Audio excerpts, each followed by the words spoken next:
Hey, hello. How's everybody doing? It's Wednesday. You know what that means. Yesterday was Tuesday and tomorrow's Thursday. I hope everybody's having a good day. It's been a productive morning for me. And I'm looking forward to whatever's coming up today. Okay, so today's page is The Barber. The Barber. For some reason in my head, as I was doing the title on this, and I was thinking of Hammer horror films. I don't know if any people that are joining the stream today are familiar with those or not. But Hammer horror films, it's where Peter Cushing and Christopher Lee were in all manner of films together, and they're all gothically bent and macabre stories and spooky and suggestively supernatural. Just silly stuff of the 1970s. But always with, these men beyond their ken, and there's not a lot of nice characters in those, to be honest. Anyways, but it's always like contemporary people, modern people going into these gothic, classic environments of old castles and crypts and things. And I used to get a kick out of these growing up. So when I was doing The Barber, I was thinking about that. This barber. The three suggestions for yesterday's page were The Barber. I can't remember the name. The Barber, Ancient, and Castle. And so here's this, barber from America going over to England to look at the castles there, which are quite old, hence ancient, and discovering something about barbers. So, which my wife didn't know either. Thank goodness for that change in profession now. So, this is today's page. I drew it entirely digital on numerous layers, one over top of the other. And if you're interested in seeing how I did that, take a look at how I did it yesterday. Check out yesterday's video, because I sort of walked through how to utilize these different layers in order to do different complicated things. So we got people joining us. Hiya, Chris. Welcome aboard. Welcome. And hiya, Jim. Welcome aboard. Cut. Okay, Chris, we need you to do that last line again, but this time really feel it. And action. This page is called The Barber, and it's about a barber who visits a castle. How's that? Okay, so this was a lot of fun anyways, but just a transitional shift yesterday from doing X amount of mixed media stuff. And before I started working digitally, I was doing jelly plating in the house here in the studio, making a proper mess, and some rather unsuccessful jelly plating. And I got some results from it. Like I did get, I'll put one in camera. I'll turn the overhead on. So this is the most successful page that I got. And you can see that much of whatever my intended thing that I was going to print was. So, but that's okay, because to me, this is successful.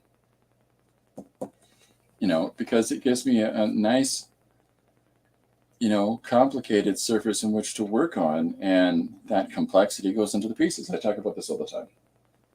So, looking forward to engaging some of this stuff into pages. And, what I've got here in front of your hot little peepers, is a piece of simple old plain, it's like a typewriter paper, except for it is 11 by 17. I'm sorry. And it's sitting over top of a pre-ruled page, a page that I ruled a grid on. And so the reason that I've got this light, loose page on top of this grid pattern is that we're going to utilize this grid in today's page. Now, most of the time I'm usually working 8.5 by 11 heavy grade cardstock, but occasionally, and especially when I'm working on projects for others, I use 11 by 17 paper. And the reason for that is that that's traditionally the paper that the market uses. But, when I'm doing my own thing, I'll turn it on its side. So that's what we're doing today. Hi, Linda. Welcome aboard. Oh, look at this exciting news, too. I'm glad you joined us, Linda. The trophy. Somebody got a trophy. Finally on vacation time. Just one more meeting tomorrow. So close, Chris.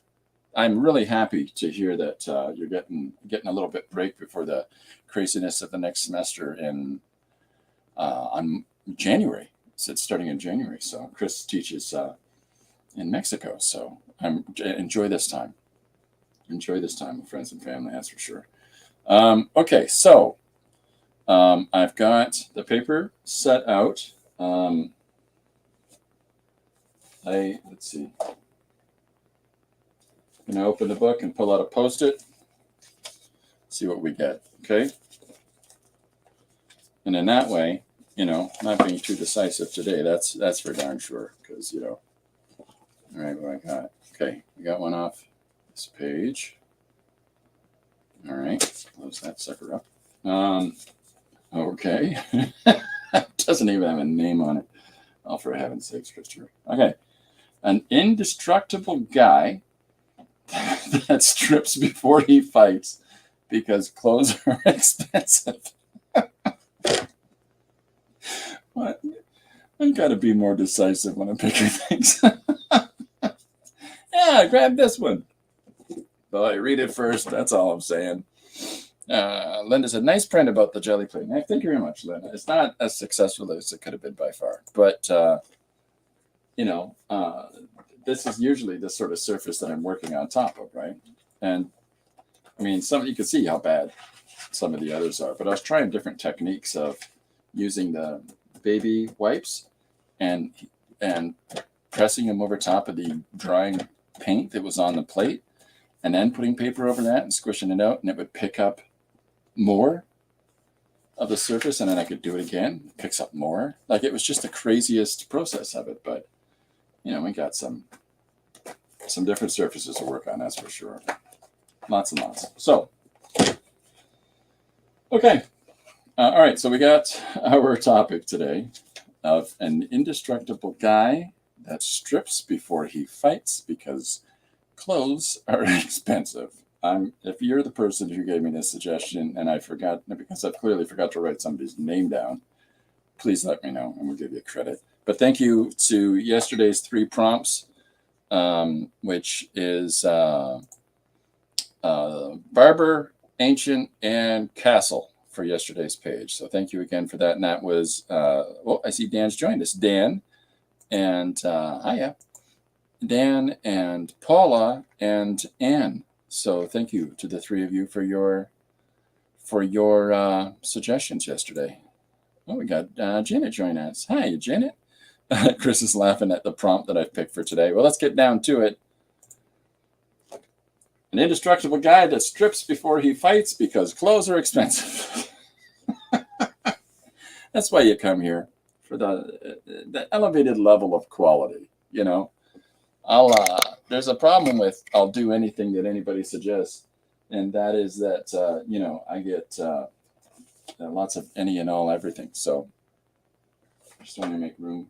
Corbin's having a nap right now, the baby in the bedroom, and they both sleep on individual beds for the grandkids. We got a video of this coming up of a day in the life of Corbin. So they each have their own beds that are the beds that we have grandkids over, they sleep on. So they've claimed individual ones as their own. So Chris says he couldn't afford fighting clothes. I just like the idea of, when you look at these superhero type books or these period pieces or the sci-fi or action movies, one of the most incredulous parts of them is the fact that their clothes relatively don't get ruined ever.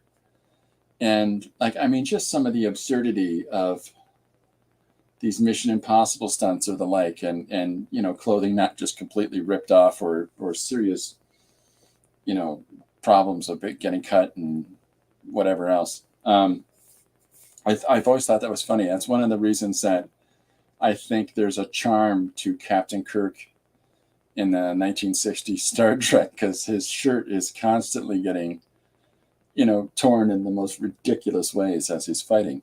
But it still makes more sense than, somebody in their long underwear getting shot at with plasma or lightning or whatever else, and it doesn't just completely serrate their clothes right off their body. So, All right, so we've got, I'm not saying I want them to get hurt. I'm just saying. You know what I'm saying? Just saying. Okay. Music of choice for today is the Rheostatics. If you haven't had a chance to check out the Rheostatics, please do. They are wonderful. Okay, so let's start with, we got our indestructible guy strips before he fights because clothes are expensive. Okay. I thought James Bond's, I wish James Bond thought clothes were too expensive. There you go. Slow down now. Depends on the James Bond, right? Yeah, but we know that Shatner did it on purpose. It's always the sumo guys. The sumo guys. Yeah, those guys are just any reason they get, their arm in a diaper. And that'll be how it works. But let's start with an indestructible guy strips before he fights because clothes are expensive. Why don't we try this? I really like sci-fi. One of the things I like about sci-fi is how in the 1950s and 60s in the pulp serial stuff like Flash Gordon or, Flash Gordon's the only thing that comes to mind. And you would always have some ruler who would capture the hero and his companions, of course, and the three of them would be dragged before the ruler, and the ruler would say, "It is time for you to fight in the pit." It's always either a malicious man or a effeminate man or a lady who's always like the seductive type or the, well, Mr. Flash Gordon, although I don't remember any, it's always Maine the Merciless for Flash Gordon, so that's weird. But let's do that. Let's have let's use a queen. Let's use a queen. Not a queen, but a queen, a lady queen. And have them sitting on a throne. And we'll start there. And we'll have, Jenna's neighbors are here. Look out! Especially when you're talking about sumos. I loved the Flash Gordon movie when I was young, the one from the 80s. Oh, yeah. Brian Blessed. He's that guy with wings. Yes, Flash! That guy with a massive... Anyways. He's good friends with the Queen. He was really close friends with the Queen. Did you know that? That actor, Brian Blessed. There's a fantastic bit where he and Stephen Fry is doing he's doing a series on BBC TV about the origin of swear words and the what swear words purpose and outcomes are in our society today. And he gets Brian Blessed on with him, and the two of them are putting their hands into ice water. And the theory in that episode is that saying swear words and declaratively when you're in a trauma scenario helps you to relieve anxieties and stress. That's a principal theory. And so here's these two lunatics putting their hands in absolute ice cold water and seeing how much longer they can last with just their hand in the water, or how much longer they can last with their hand in the water while they're swearing. But just imagine Brian Blessed swearing like that. Anyways. Because he's got that deep voice. It's very loud. Soundtrack was awesome for Flash Gordon. Queen, yes, indeed. It's an amazing album. Okay. The band I'm listening to, the Rheostatics, they have an album called Whale Music, and which is a soundtrack for a film called Whale Music. And whereas Queen is one of the coolest, rocking soundtrack providers, they did the Flash Gordon soundtrack. They did the Highlander soundtrack. The Rheostatics Whale Music is easily the most ethereal thing I've ever heard. That still manages to have some, draw to it. There's all kinds of things that, like Neil Young wrote the guitar soundtrack for the movie Dead Man by Jim Jarmusch. It stars what's that young man's name? Johnny Depp. I don't know if you've heard of him, but yeah,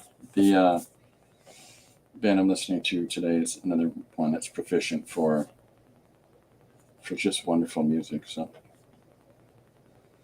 So I'm doing the whole fight for me in the pit pose for the queen, but even though it's the really ha ha ha pose, I want to still not. I find a lot of times that when people draw the female ingenue and things, that they just over sexualize everything. Let's just figure out as we go, a way for it not to be so weird. And at the same time, incredibly confronting. Didn't Ming have the best Van Dyke? He really did have a brilliant Van Dyke. Renan Motley Crue. That's how you pronounce that, by the way. Because Motley Crue has umlauts above the O and the U, and an umlaut denotes hard consonant, soft consonant. So, or hard vowel, soft vowel. So, O, right? Motley, Muat, Crue. I don't know if they knew that when they named their band.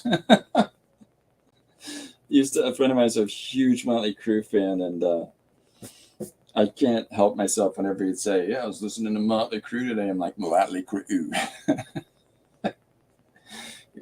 Yeah, he enjoyed that very much. Okay, so putting the queen character on their throne, and we'll put royal clothes on the person. I've got a dress here across their lap, stretching across the lap, so that you can have that whole legs astride leadership ownership pose without it being, hey, look at this shot. All right, let's put the other hand higher up. So it's Wednesday. How is everybody's week going? Are people feeling productive? Did anybody consider the things that I talked about yesterday in context of their own journey?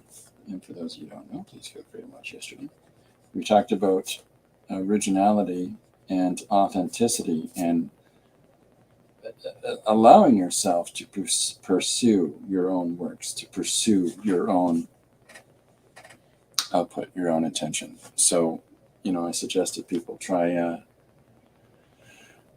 project at the end there, and curious if anybody did. Just thumbnail a couple of little short stories and play with the idea of sequential opportunity if you're interested in that. I mean, or also the other part of it was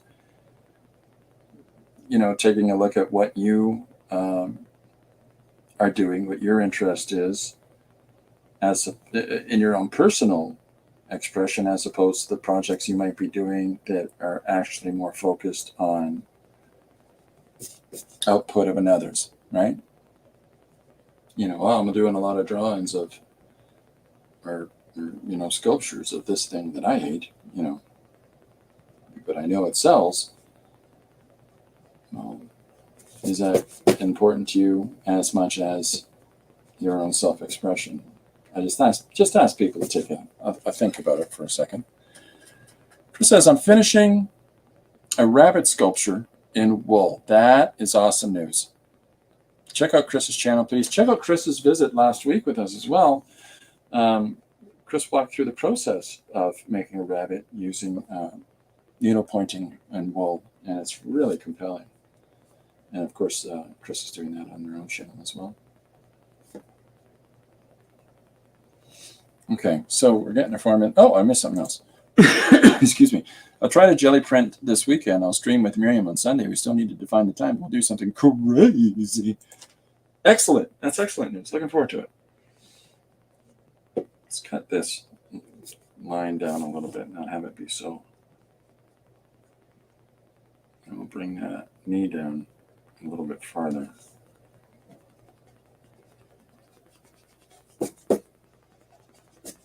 The rheostatics that I mentioned, this is how it's spelled. take a look at them. They've got some really beautiful albums, but Introducing Happiness is my favorite. So.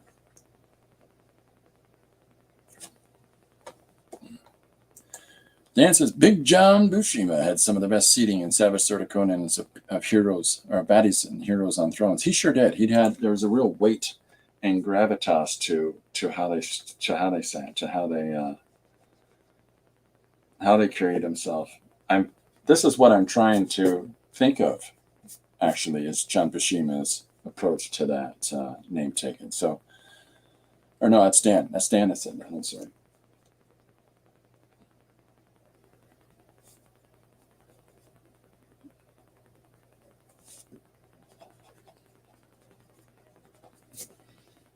I want a little bit of shift in the weight. And what I'm forgetting is ladies have hips. And I've also got this. What are you doing, Derwin?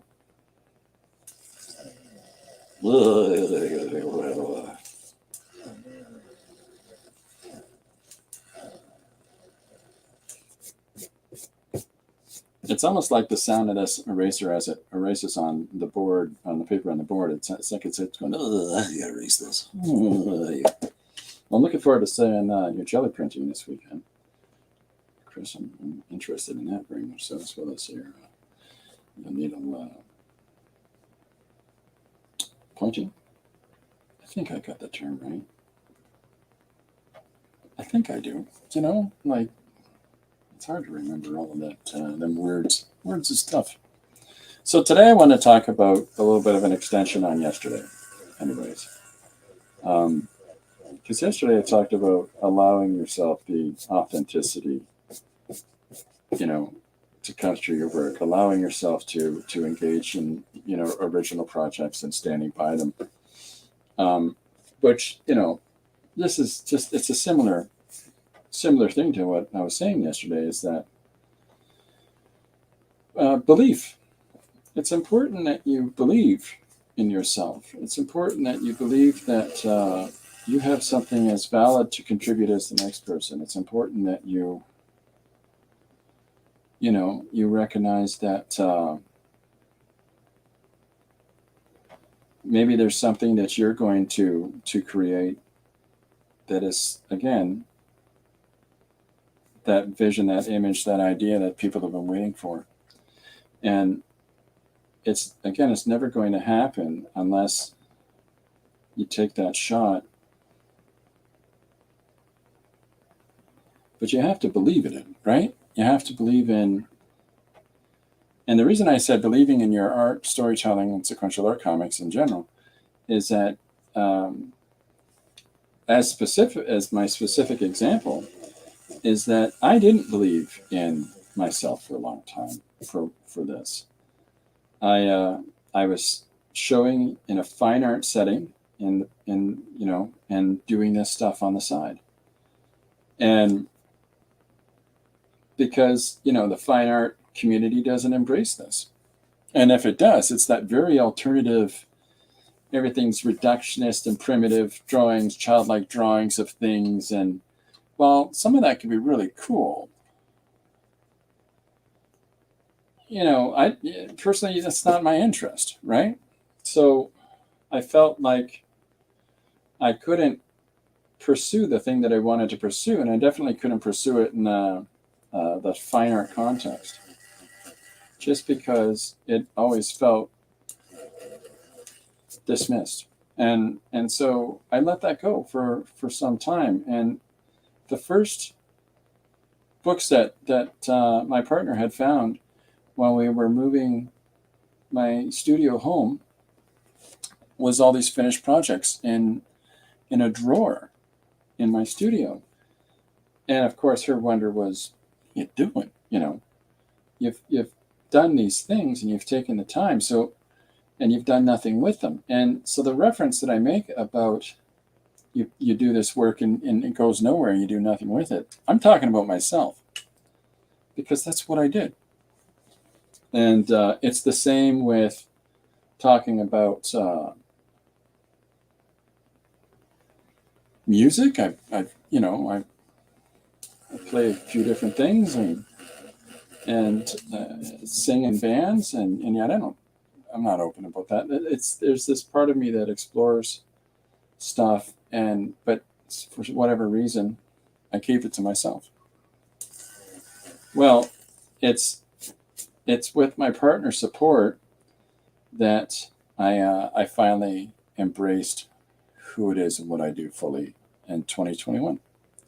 So this is all relatively new for me also, and standing by what I feel and what I say, and so when I'm saying what I'm saying, I'm in these chats, I'm not saying I'm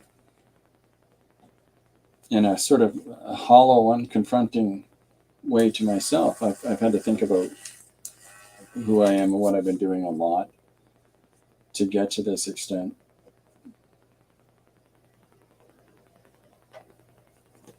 But I think that that's helped me to grow and to be able to explore unencumbered, and believing that, in myself, at least in the regard that, well, why am I hiding the thing that I enjoy? Why am I keeping quiet to the world that I love telling stories, and I love telling stories with a fusion of visual and textual means and comics, and how do we break the sort of stigma that's against that and looked at least in this Western society in North America here, as being, almost childlike. You've got these massive billion-dollar earning ridiculous movies that are entirely based on comic books, even though generally they really screw up the stories. It's not a retelling, it's a screwing up. Because these really fantastic, deep, exempling stories are just reduced down to the most simplistic plot point examples in a lot of these films. And it's like, boy, did you kind of miss what the nuance of that thing was. And then you got other things that aren't necessarily based on something like Old Man Logan, which resonates. There's so much depth to that film, and it's basically an adaptation of Shane, the Western film, and it even has one of the kids watching Shane in one scene on television in a hotel room. And I'm like, I knew it. It's Shane. So,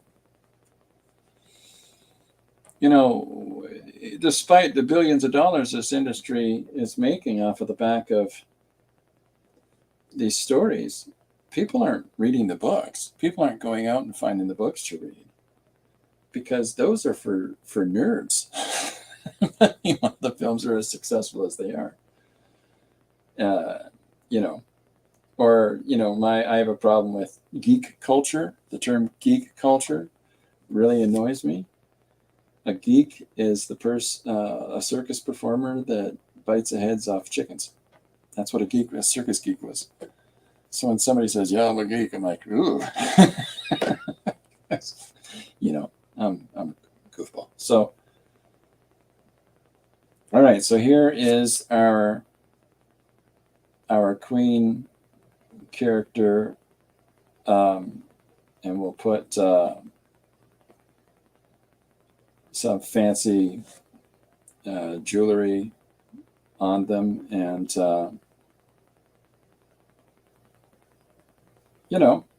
just to make them a little more interesting. I think that some necklaces and that are necessary as well, and some crazy hair. So I saw a few panels with Logan and Hawkeye. Pretty funny. Are you talking about the actors, the performers? Or are you talking about Old Man Logan, the comic? Because you're missing out if you don't read that one. It's fantastic. But it's a very different thing than the film is.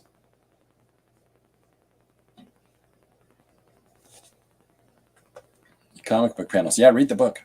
book's great. Really, really well done. It really is. It talks about these old heroes in a time where all the heroes have been removed from the world, and the survivor guilt that people have, and just the serious compulsions that people still have in order to do what they think is morally right, and despite the fact that they may no longer have the facility to do so. It's just so many things to it. Okay, so I think we can put a wand across this ruler's lap.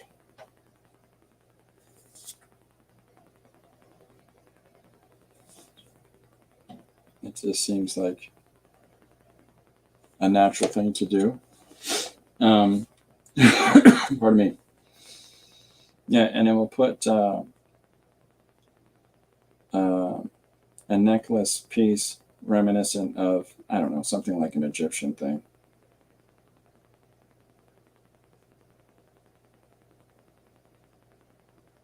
There we go.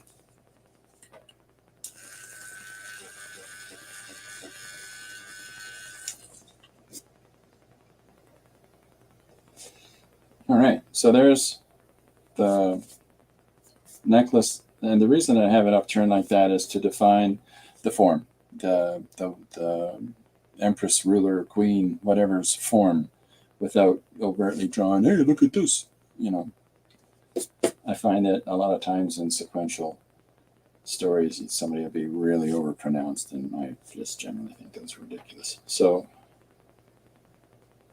let's put a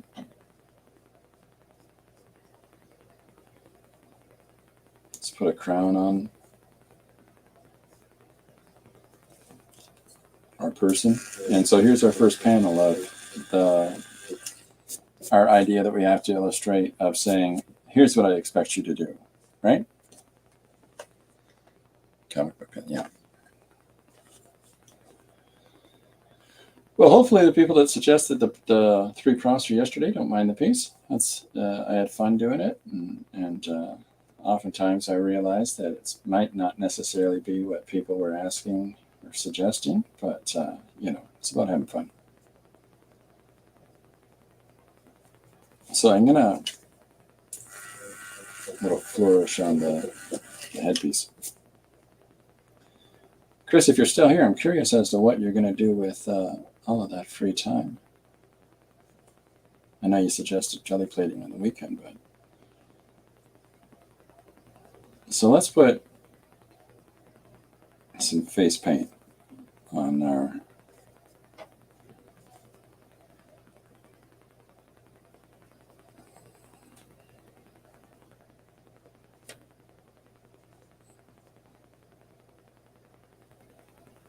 there we go. We're just putting some colors on the face. So when we color this, we have this ornate pattern that our queen has decorated herself as. Just make it more interesting.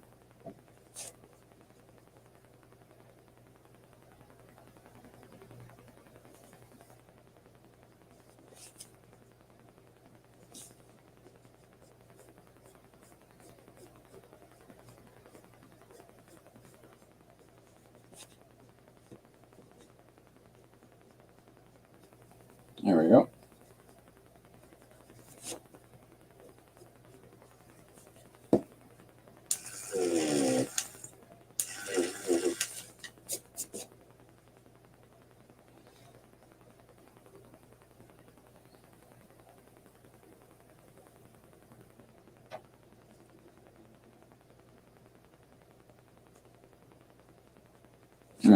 Crazy hair. I'm back. Sorry, I missed what you said. Do you have any grand plans for your upcoming time off?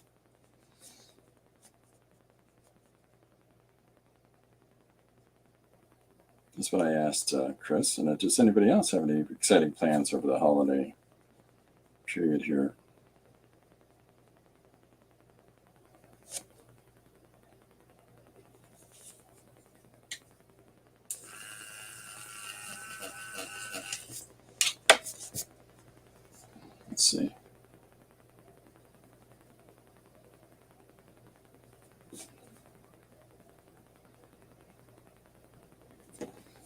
put this outfit, the Great Throne, I guess.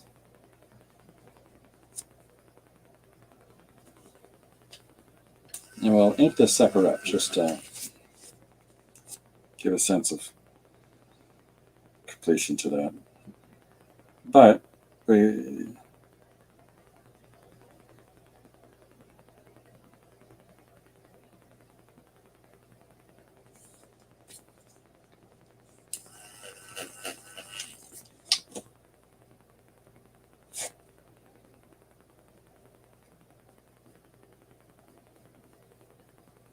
I'm just trying to think of ancient culture, accoutrement, jewelry or whatnot, for the jewelry for the Empress.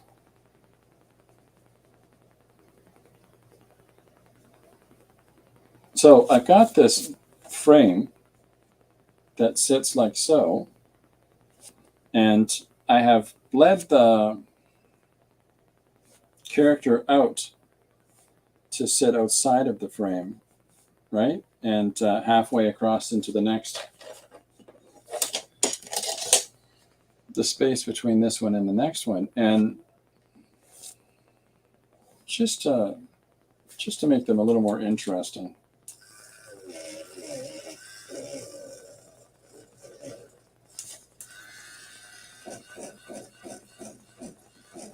Just to draw that focus, that attention in on that character a little bit more, so they break out of the panel. I do that more often than I did before these days, and because I think it helps to convey, importance on somebody. So Chris says, not really. You can experiment and do collaboration in people's streams. Excellent. That's excellent. Okay, so we've got our ruler who is sitting in the Great Throne chair. And why don't we put, continue that line there. I know what I'll do. I'll do this. I'm like, something's missing here.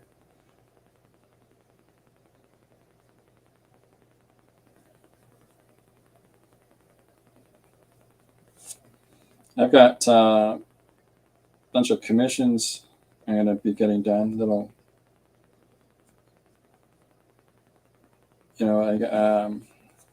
going to do a drawing for Jim and a few other people, get those all done. But fast approaching the end of the month or the end of the year. And this is page 327 for this year. And my objective is to hit 356 by end of year. So we're getting there.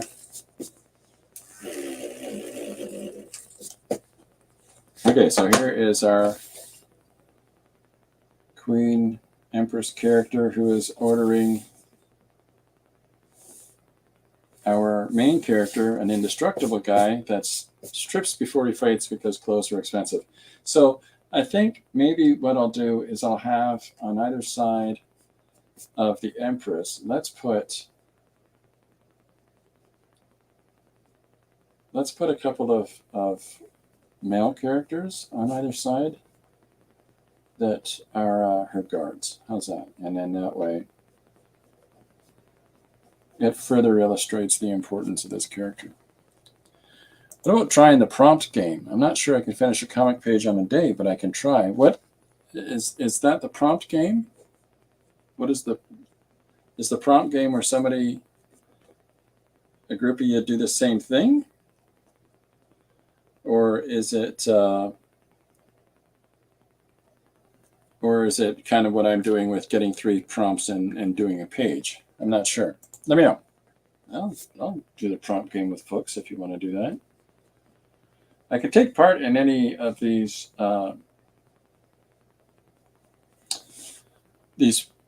challenges and things because I just incorporate them into what I'm doing. doing here on the stream. So, and still meeting my objective of trying to finish a page a day, a story a day. So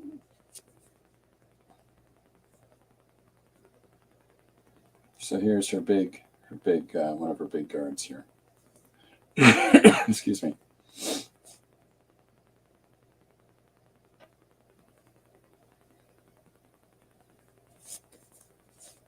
And we'll have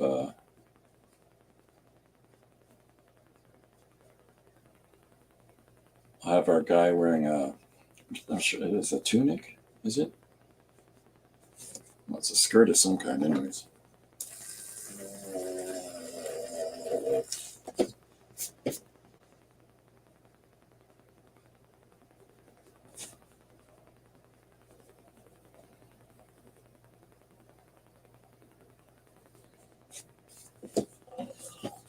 And then we'll do the same on the opposite side of them. I saw something fun today. Scott Cirkland, who is one of the three fellas that hosts a program called the Artcasters. Scott has shaken up how he does his YouTube channel this year. And in the course of doing so, he is having, it looks like he's having a ball of, he's taking really bad 1980s films and making collector cards from them today. It's, they made collector cards of darn near everything, it seems like, in the 1980s, but he's like, but they didn't make them of these ones. And he picked like the goofiest movies. And he has a video of that today and shows you the process of how to make trading cards, playing cards. And check it out, it's really funny. I was never a card guy, really, back in that day. I mean, very briefly in the early 80s, but not really after that. So Chris says it's the prompt game is like what I do every Tuesday. Okay. Same prompts. You see what comes out of your page and the one that I can try and do. Sounds good. I'm in. Let me know. I try to encourage that all the time. So yeah, of course I'm in. That sounds like a lot of fun. There's that's always something that I'm welcome and opening towards people doing off of any of the ideas that that people suggest and I work through here. If you hear an idea that you think is interesting, you are always more than welcome to do so yourself. Okay, so here is our queen, and here are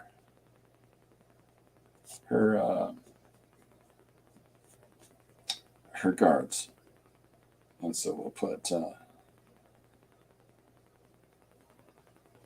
big crazy wrist things on them and scary dudes. Because why not?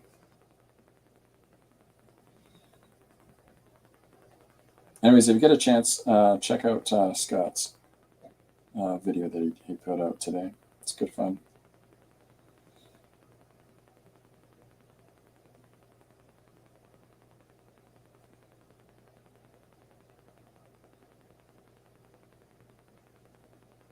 Here's his thumb. And so we've got her two guards on either side of her. And big circle. This is for Janet. I never used to use these things, but I do so under threat of Janet giving me a hard time and saying, Christopher, get a ruler out, you lunatic. I'm doing my best.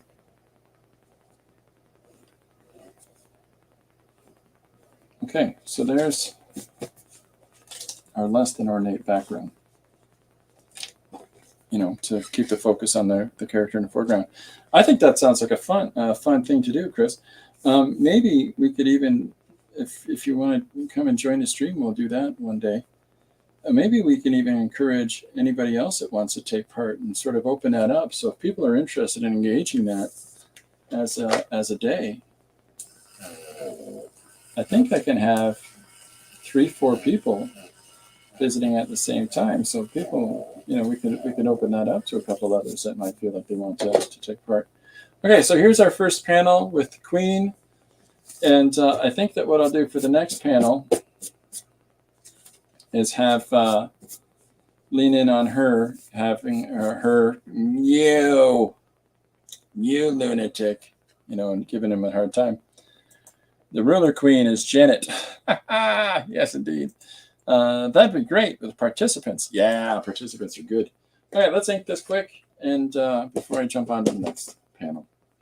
Or maybe I'll just move over here and jump into his reactive one instead of, just drawing the queen again. So what I've got out here is this Fudenosuke pen. It's a hard tip one. These are wonderful pens to use because you get so much control out of such a simple tool. Your weight, your line is entirely controlled through pressure. And that's not half bad.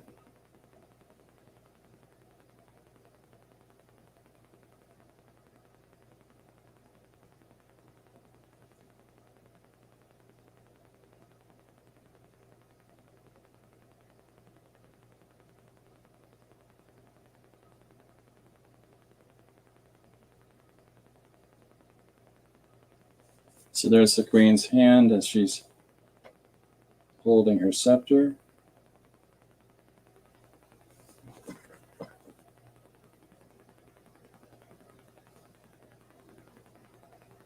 So I'm trying to get soft lines to represent the soft form of this character.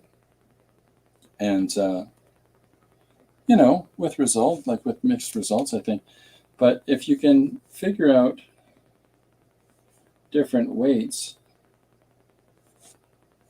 then it implies different softness to the form, or different, like if I take this chair and putting a little more pressure on it, it gets that thicker line. I don't know how well you can see that. I can't move the camera up, but this is a much denser line than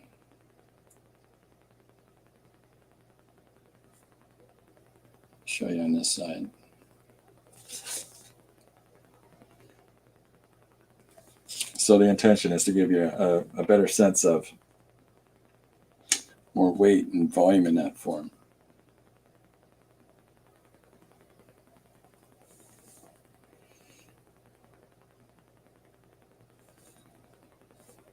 N'est-ce pas?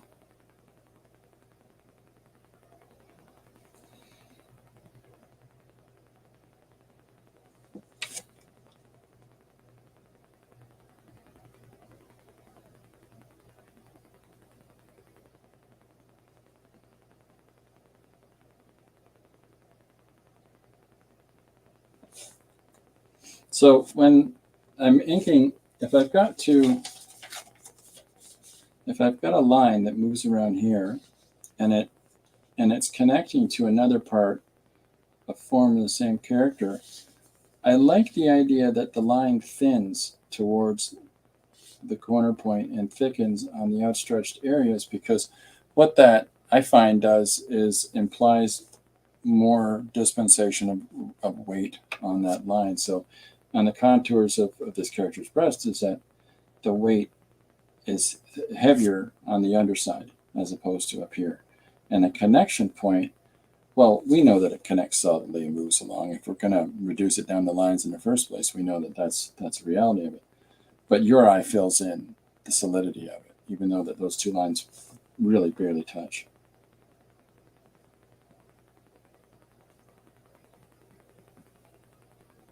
And then the other thing that we can do is, when we're thinking about form, allow our lines to contour around the shape. So if we've got her thighs here and we've got the chair here, we want the fabric to follow that form. Even though we're not filling in the whole form, we want the fabric to follow it. And it's just like this soft line, which is really just denoting, the different values and the color of the outfit. We just nice and thin.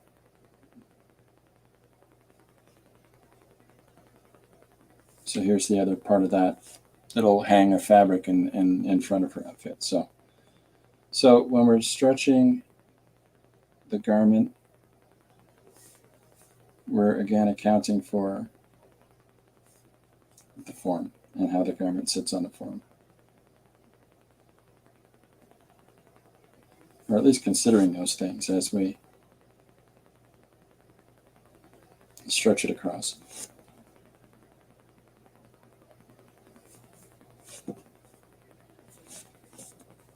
It's just as important to not draw some things as it is to draw them.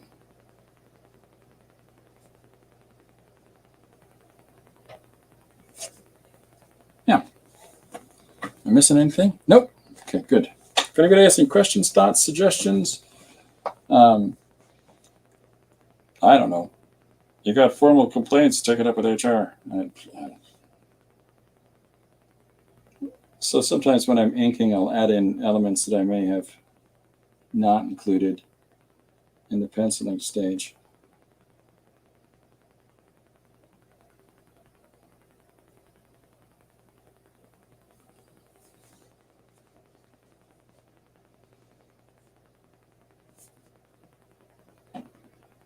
And again, this is a piece of garment over the back of her chair.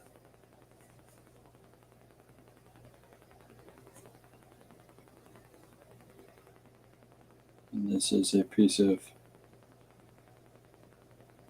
jewelry that wraps around the arm.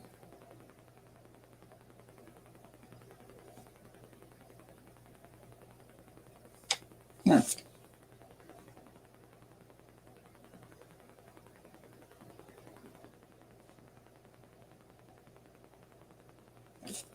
Okay. Corbin can take the complaints. He'll ignore him as a good cat. Oh, yeah. Yeah, Corbin's pretty good for ambivalence. Nothing better than when you're like, how was your day today, Corbin? You're talking to your cat and they go, ah. That's the greatest expression.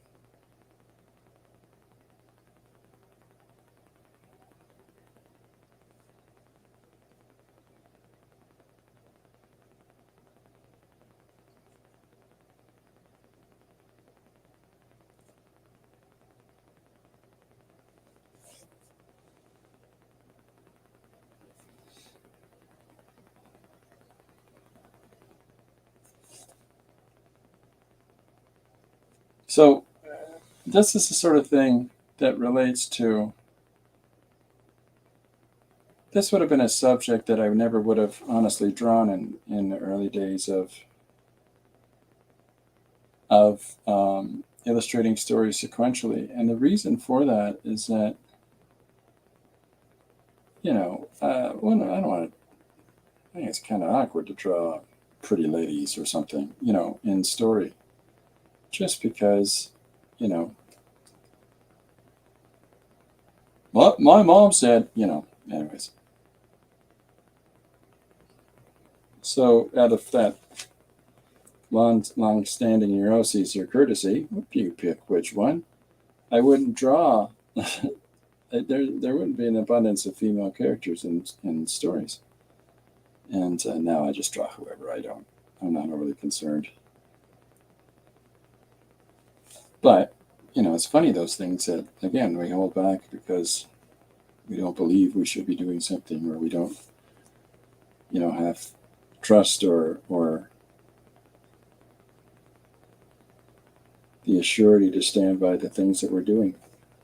Eventually you get through that. This lady has crazy hair.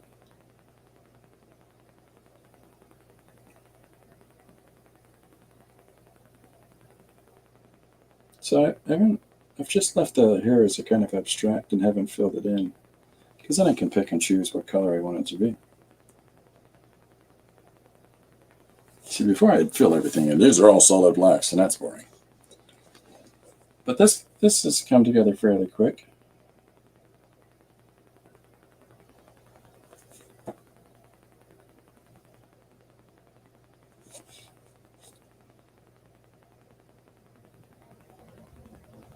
We can even put some Zipitone and stuff in this as well if you want.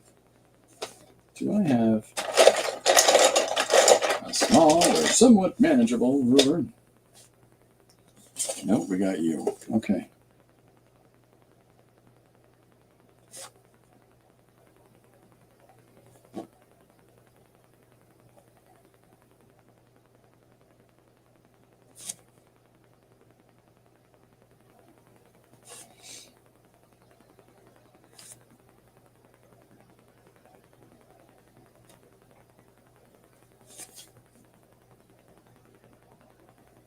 There we go.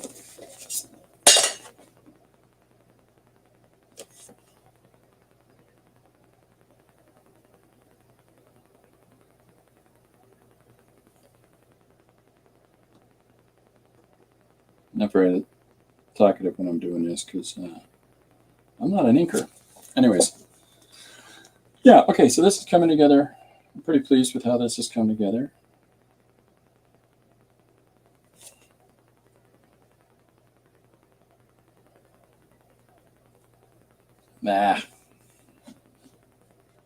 Now I'm doing these big broad lines for her security guys.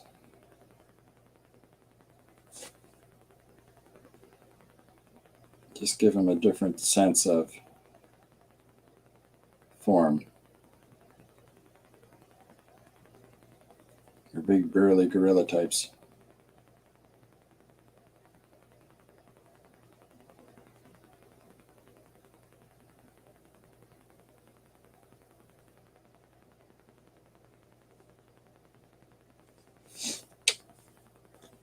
Or beefcake.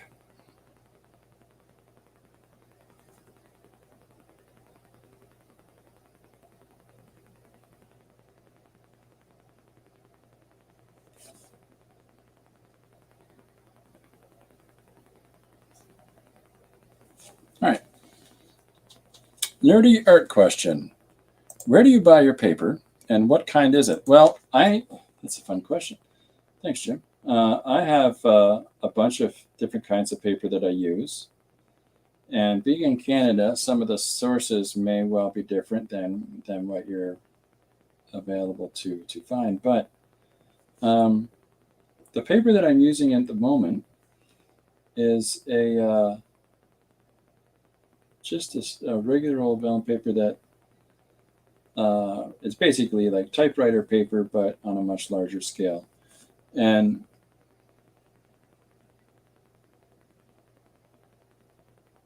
it's 11 by 17 sheets. And even the paper that I have underneath it, where I have drawn this grid that I'm utilizing, is the same. It can take pen, it can take pencil, it can take markers, but the more volume that you're putting down, like if it's a water marker or something like that, and you're coloring in an area, it is going to destabilize. So optimally, this is really great for line art and not even great for filling in blacks, like volumes in black ink, because it will buckle. So that's what this is. Now, the different kinds of cardstock that I use, and you can find this, by the way, at Michael's or Staples or whatever you might have similar to those. I think it's Hobby Lobby in the United States. I'm not sure, but it's easily able to be ordered online, and it's just a larger size paper. Now, professional companies today for comic art, DC and Marvel, this is the size that they work at. This is the 11 by 17 is the standard size that they have the creators do their pages at. so that uniformity sits across all their titles and there's less calculations to be done at the printer. So a lot of independent and smaller press companies use these as well. You can get this in a cardstock. You can get it from companies like Blue Line Pro. Give me a sec, I'll show you some examples. This is a Blue Line paper. You can see how it says Blue Line art at the top. You can also find in this scale things like graph paper, like this. Okay, and it's all pre-ruled for perspective, you know, from outside sources moving in, connecting in the center. You can use this for drawing a city or a spaceship or whatever you want. I tend to just draw straight on top of it and defeat its purpose because I'm a goofball. Let me see what I got here. So I'll just grab the stack sitting nearby. I will use, like, this is a Bristol paper. Okay, this is a heavy Bristol like you buy at a dollar store or something for kids' school projects. This is a black construction paper, the same size. These are a couple of smaller pieces of really thick and heavy cardstock that I've just, you know, taped together. You've got different colors of paper and cardstock, and you know, this is a ridge pattern that runs through it like this. That you can't really, you know, but you can't really see it. I'm looking to see if I have any examples of professional comic pages to show you. So that's at this scale. Anyways, that's all kinds of different paper at this scale. And, you know, in addition to that, I went out of my way and made my own because these are expensive pieces of paper. So I ruled out my own comic page, creator, book, issue, page number, and then I divided it up with these hash marks. Here, 1, 2, 3 at the top, 1, 2, 3 down the side, and bottom and the other side again. And what you can actually do is divide your page into quarters. You can divide your page into 9 squares, 9 panels. Okay, you can divide your page into half, top half, bottom half, or this side, that side. It gives you the ability, and most like March comic pages that you buy from companies will have this laid out to the extent that, and I'll show you this example that we have underneath. This is a marked out page that I've made. So you can see how 1, 2, 3, 4, 5, 6, 7, 8, 9. Okay, you've got all these small squares on the outside and a large square in the center, or you've got this top half and this bottom half, or you've got, you know, 3, 4, 5, 6, 6 by 5. You've got 30 squares on a page. It's the versatility of dividing your page up like that allows you to be able to use that template to lay out your different pages in whatever way that you want. I don't really use these as much because this is the first time in some while that you've seen me put it underneath a piece of paper, because I tend to work mixed media on cardstock because, like I said, this takes little abuse. As soon as you start getting into these cardstocks, like the colored ones and that I showed you earlier, or even this guy, and I click them like this. Now listen to this one. That's how you know how thick it is, right? Just for hearing it, right? So the density of this, 3 to 4 times as thick as that. Okay, and it takes a fair amount of abuse, and that fair amount of abuse lets me do mixed media and so on and so forth to it. Now, this large piece that I just thwacked at there is no different than the smaller cardstock. See, same sound. It's no different than these pieces of paper that I do the smaller format pages at. And the reason I generally do the smaller format pages is because they're smaller, they're easier to use, they're faster, and they turn over quicker. Like here's a thick, that's a cardstock. Here's a cardstock. You know, where's a really thick one?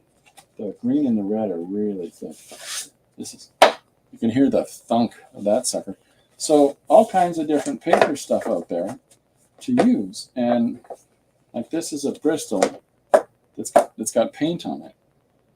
But you can see I ruled it out to use as a page, and I realized I don't like pre-ruling things. It makes it boring. So I just painted over it, and now I'll do something on top of that mixed surface. You can, it's cardstock pages at 8.5 by 11 are the same as typewriter pages. They're the same as,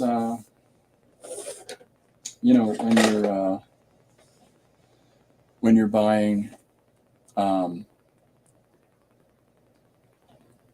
just stuff for your printer or for your, for whatever else. They're fantastically versatile, but not for heavy and thick applications of material. So just keep that in mind as you're doing whatever you're doing. And, you got to have fun with it.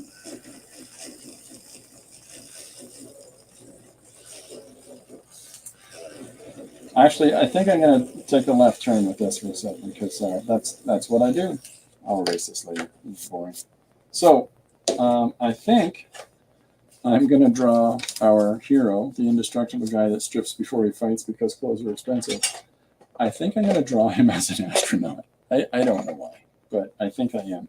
It's because to me that kind of thing is fun. I'm going to move this over, which means subjectively I have to move everything over. Yeah, I think I'll just draw him as an astronaut. We'll go from there. I have that circle template. Where did I put it? Oh, circle template. So I'll just use this quickly for a second.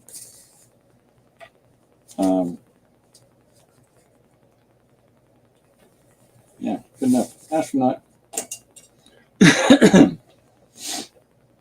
So here's our space guy, and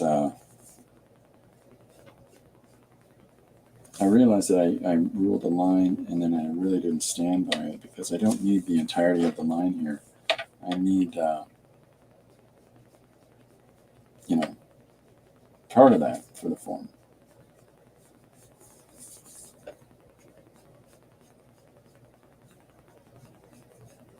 I like the idea of, who is this man? Bring him before me, and I'll throw him into the pit. And he's like, ma'am?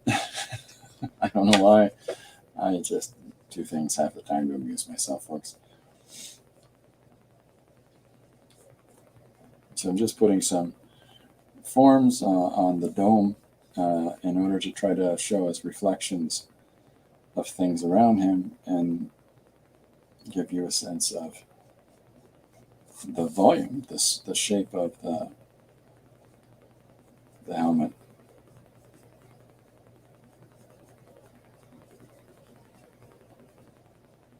There's the rough empress in her men, her big burly types.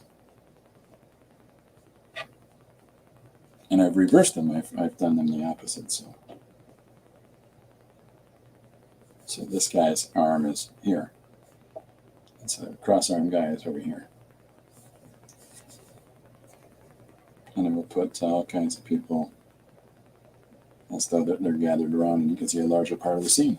And that doesn't have to be really ornate. It's we can show that more representatively in another panel. But by putting this kind of information in a reflection in the helmet, lets us start to define the larger environment around. Excuse me, I need a drink. Out of my pumpkin cup. So what I was talking about yesterday was largely about me.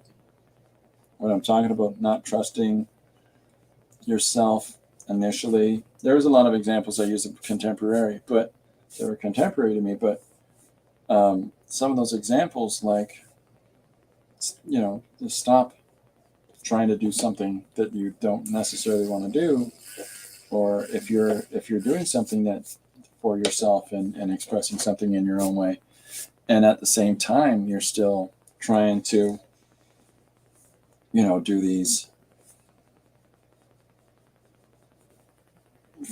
basically fan arts of other people's projects, or you're doing licensed characters owned by a corporation or somebody else. And while it's nice, and it's very nice for you to say, hey, I like your thing, it's not exactly you can't do anything like that, because to do so is illegal. You can't sell images of other people's stuff. It's a little unethical, and people do it all the time. But that's that part I care less about. I'm worried about the corporate machine. They're doing fine. But what I'm more worried about is the fact that if you're doing original work and you're wasting your time on the other stuff, and you're promoting the other stuff at the very least in equal measure to your own, if not even worse, which is more, you're doing yourself a great disservice, and your potential audience is being done a great disservice, because they're not getting the chance to see, the grandeur of creativity that you have within you. And don't do that to yourself. You did all these things. You made all these efforts. Get them out there. Show them to all the kids. Oh, yeah.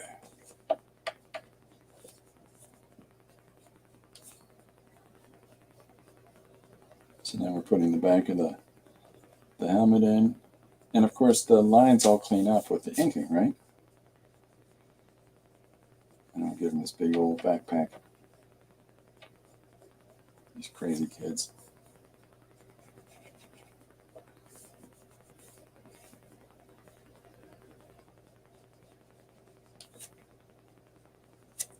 I like the idea of turning things on their ear. And so if I've got the alien empress of another planet, and who is this man that you've brought before me, and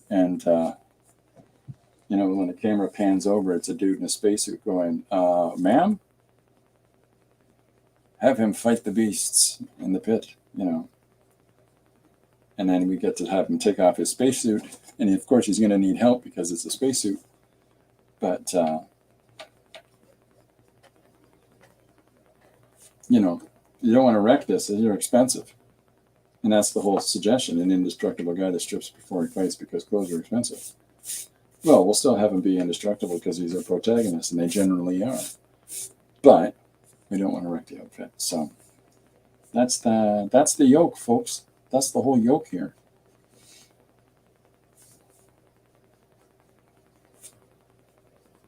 So I'm just playing up on some geometric forms. Big circles.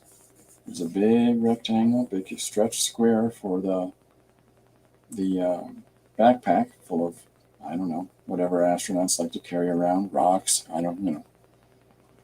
little things that go when you hold them over stuff, screwdrivers,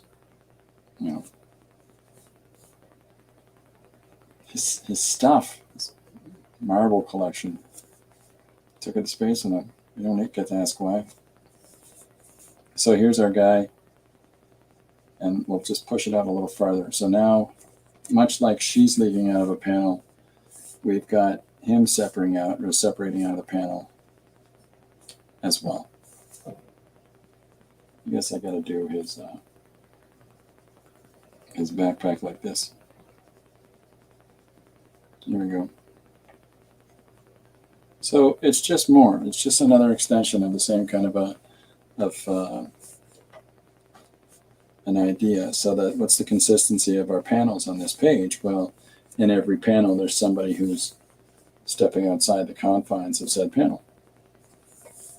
And it allows this piece to have its underlying motif. Now, the reason that I put him facing this way as she's facing that way is, of course, she's speaking to who is this, person over here, and maybe she's talking to somebody off panel or whatever it is, or if she's addressing to them, and I have them face in the opposite direction, suggests that they're facing towards her. But I've also done this on an angle, so if we do our lines and we realize that they're all moving down this way, because it draws the viewer that way as we're telling our story panels. And so on this 9-panel page, back to here. And then we've got this panel, and we can move things along this way, back to there. And we move things along this way, unless I do taller panels upright. It's whatever it is at whatever given moment. But Anyhow, I appreciate everybody's watching the stream yesterday, and I appreciate the message. It's like a couple messages on it, and I'm glad that people got a kick out of the page. That'd be a hard thing to find out that your career used to be a different career. My last name is Runciman, and Runciman is had a number of different jobs, but basically my last name means workhorse, and because it was the guy, initially, this is my understanding, was the guy that took care of the horses. So they just call him the workhorse guy. Runcie, man. Runcie. Horses at work. Yeah. Guy takes care of the horses that do the work. Big exciting things, huh? So here's our guy. And he's, we got the reflection going on in the panel. Now, the only other thing that we can do to sort of shake it up a little bit is that we could put his hand right here. And to make it a little more expressive, we can have his hand in the foreground, and here's the palm of his glove. And we can have his hand up here as he's saying, ma'am, and having his hand directed this way. Big, thick fingers on these gloves. And we'll put a 3-gloved finger like so. So here he is, waving at the Queen and addressing the Queen. So there's our fun response panel. And then when we're doing our inking, we get to do a rough little scribbly-do of the first scene. So we put that in context with that. Chris says, it's getting cloudy and cold here. I'm going to grab my blanket and my cats. It's snowing right here, right now. It's snowing at my house. So it's, yahoo! Love the snow. I'm cold in my studio and wear a toque when I go outside these days. And I never used to get cold, but now when I go outside, I make sure I'm bundled up. Because, I don't want to catch a cold. So, Chris says, I don't have central heating. It's not common. It can be very expensive. Oh, yeah. So anytime it's cold, it's cold. Yeah, every house in Canada has to have heating. It's just how it is. When I was a kid, we used to get the sort of cycle of weather is moved away from this currently, but is moving back, I think, soon. Is that we used to get in London in the 70s, there were 12-foot, 14-foot snow drifts here in town, and it's been a while. But Phil, I know he used to be neck deep in snow. Hiya, Philip. Welcome aboard. There's a statement. I've never seen snow. Ow! If you ever come up north and visit Canada, the first thing you got to do.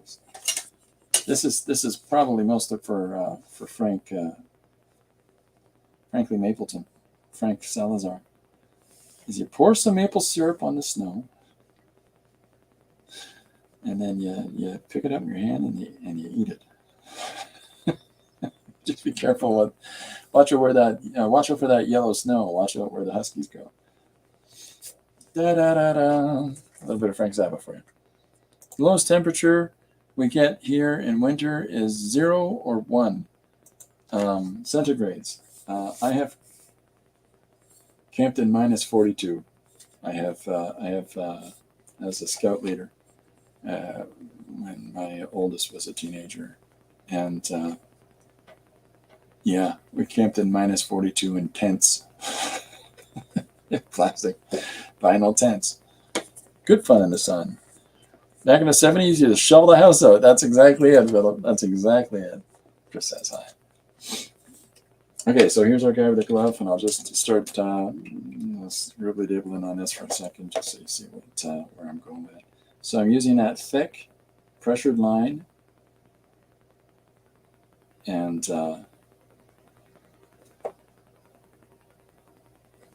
there'll be another internal line as well, but we're starting with this thick line on the exterior so that we can apply volume.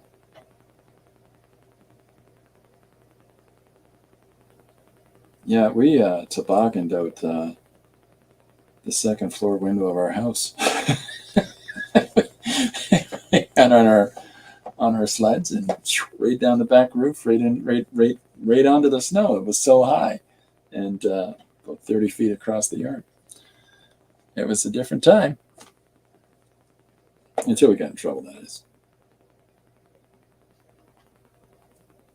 kids. They come up with the most ingenious things.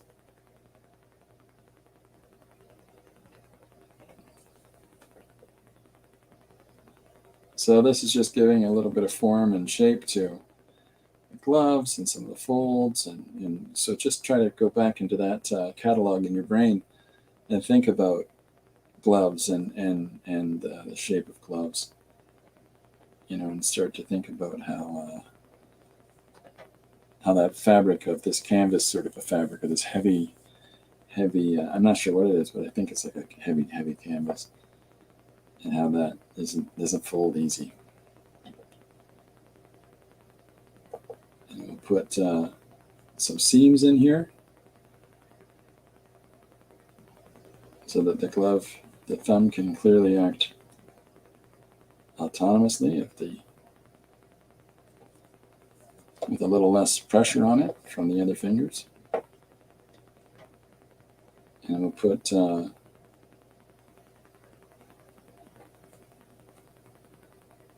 seam across here, just to give it some interesting direction and movement. But there's our space glove. Yahoo! Okay. Philip says early -40. I'm dying when it's 5. Yeah, -42. I had a pen in my pocket because I'm always drawing, and I always have writing and drawing utensils on me. And I had a pen in my parka, just like Eskimos wear, and it exploded. It literally detonated in my pocket. Early 70s, we lived in Camp Borden near Barrie. We actually had to climb out the window to shovel out the front door. Oh, yeah. The city that I live in, you've got the road, like this main street, and it has the businesses whose doors go on the main street. And then there's a 2-lane road in the center. There's the sidewalk, 2-lane road, sidewalk, other building. The snow was so deep that they dug a tunnel in front of all the stores. Shoveled it up and over. So that because many of the people that own these businesses downtown, even into the 70s, lived above them. So they needed to be able to not only open their stores, but get out. And different times. But we've been on a warm cycle for the last few decades, and telling you, we're going to return with a vengeance. I don't know about that, but weather is in cycles.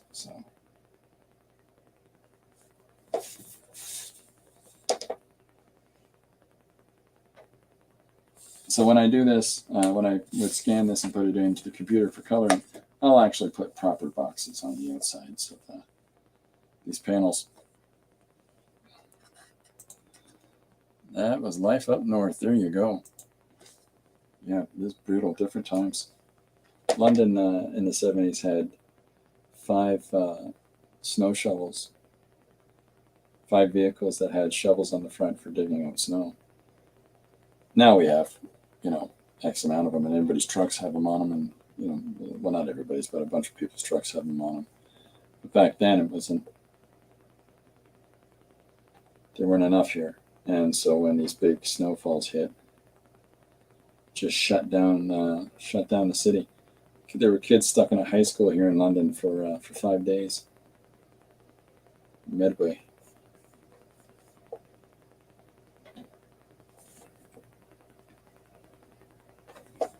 So here's our space guy.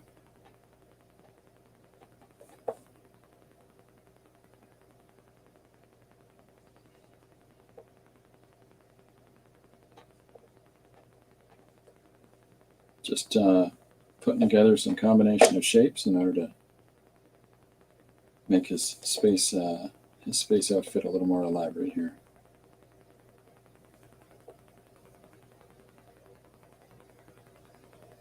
we'll put this opposite of that side over there. So there, it comes together. I know snow's in the mountains around Querétaro, where I am, but cars are not equipped with tires or chains. So don't risk it. Oh, there, of course not. Yeah, not so much snow to bury a house in the mountains, but enough trapped people in cars. There's a thing in Canada where you're driving between Saskatchewan and British Columbia. It's a mountain range, and non-stop constant accidents. And a major part of these constant accidents is that big trucks are ordered to put chains on their wheels so that they can climb up and climb down in roads. And when they don't and they slide, then they can take out 30 vehicles. And just this accordion effect of all these large rigs just bump, bump, bump, bump, bump. So no fun. So there's certain things and certain kinds of weather in the world that you have to follow a certain way.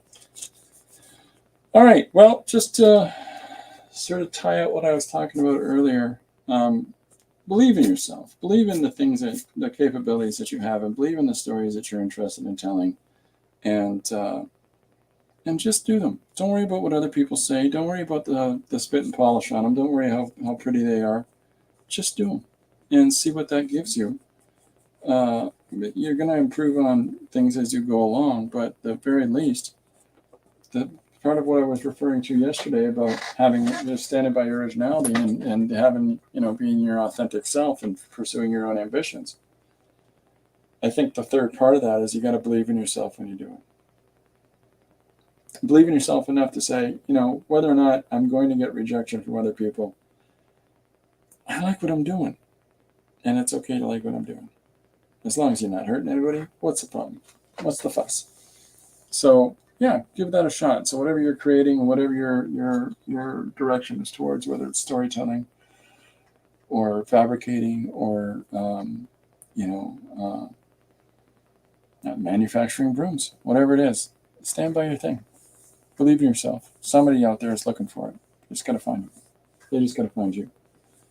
Okay, well, we got today's suggestion, which is fantastic. The indestructible guy that strips before he fights because clothes are expensive, so we put a guy in a spacesuit. And then, we'll get this done. I'll get this all penciled out on this large piece of paper and scanned and put into the computer. And we'll have this posted for tomorrow. And when we're back tomorrow, to get working on another page. If you've got a suggestion, if you've got a one-page story idea, please feel free to put it in the comments of this video or to put it in the comments of any of my social media posts where I put pages up for you or stuff like that. If you want to see the originals, those are on Patreon. If you want to see the original art or the art unencumbered by the advert stuff on them, just to say, hey, here's the next stream. That stuff isn't on those images on Patreon. If you've got anything that you're working on or any questions, or if there's any way that I can help you with anything that you've got going or whatever, just let me know. Feel free to contact me or reach out to me. All my contact stuff's below this video. In the meantime, I am going to go and get some more stuff done and make a nice dinner for Lori coming up. So I'll see you tomorrow, maybe at 2 p.m. EST. Thanks for hanging out. Bye for now, everybody.